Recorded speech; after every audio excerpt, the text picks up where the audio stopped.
নাহিদ রানা মিরাজের বোলিংয়ের সামনে দাঁড়াতেই পারল না পাকিস্তানের ভাগা ভাগা ব্যাটসম্যানরা। একের পর এক উইকেট পাকিস্তানের।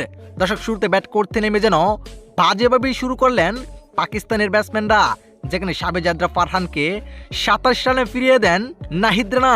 এক কথায় নাহিদ রানা পাঁচটি উইকেট একাই তুলে নেন। 70 রানে 5 উইকেট হারিয়ে দিশেহারা হয়ে যায় পাকিস্তান দল।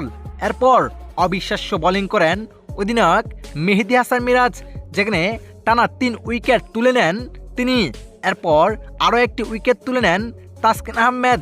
এতে 90 রানে 9 উইকেট হারিয়ে মহা বিপদে পড়ে যায় পাকিস্তান দল।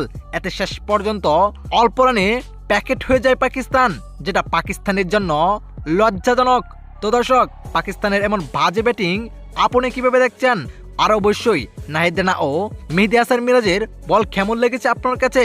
অবশ্যই জানিয়ে দিবেন কমেন্ট বক্সে আপনার মতামত।